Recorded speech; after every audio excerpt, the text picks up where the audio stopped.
આ તરફ જામનગરમાં મકાનની છત તૂટતા 3ને ઈજા પહોંચી છે। રાજપાર્ક પાસેની શેરીમાં આ બનાવ બન્યો છે। ઘટનાની જાણ થતાં જ ફાયરની ટીમ દોડી આવી છે। ફાયરની ટીમે બચાવ કામગીરી પણ હાથ ધરી છે। જામનગરમાં મકાનની છત તૂટી છે। રાજપાર્ક પાસેની શેરીનો આ બનાવ છે। ફાયરની ટીમ ઘટના સ્થળે પહોંચી છે। આપ જોઈ રહ્યા છો, ઘટનાની જાણ થતાં જ ફાયરની ટીમ રાજપાર્ક મકાનની છત તૂટે છે, 3ને ઈજા પહોંચી છે। જામનગરની આ ઘટના છે, જેમાં હાલમાં 3ને ઈજા થઈ છે। મુસ્તાક જોડે, મુસ્તાક, કઈ રીતે ઘટના બની છે? 3ને ઈજા પહોંચી છે, શું જાણકારી?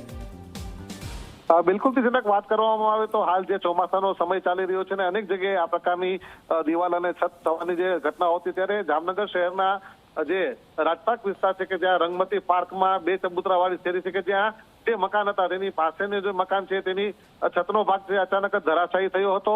આ સમયે અંદર રહેલા એક વ્યક્તિ જે છે એ છતના કાટમાળમાં દબાઈ ચૂક્યા હતા। જ્યારે આ ઘટનાની જાણ આસપાસના લોકોને થતા તેમણે ફાયરની ટીમને જાણ કરી હતી। ફાયરની ટીમ તાત્કાલિક ઘટના સ્થળે પહોંચીને રેસ્ક્યુ ઓપરેશન હાથ ધરવામાં આવ્યું હતું અને જે છતનો કાટમાળ છે તેને મશીનની મદદથી દૂર કરી અને તાત્કાલિક જે અંદર એક વ્યક્તિ રહેલા હતા તેને સહી સલામત બહાર કાઢી લેવામાં આવે છે અને અન્ય એક મહિલાને જે બીજા 2 વ્યક્તિ તેને પણ સામાન્ય ઈજાઓ પહોંચી હતી। તમામને હાલ સારવાર માટે જે હોસ્પિટલમાં ખસેડવામાં આવે છે, પરંતુ ફાયરની તકેદારીના પગલે સદનસીબે કોઈ જાનહાની આ સમગ્ર ઘટનામાં થવા પામી નથી। જનક, બિલકુલ આભાર મુસ્તાક। આપ જોઈ રહ્યા છો, રાજપાર્ક પાસેના શેરીનો બનાવ છે।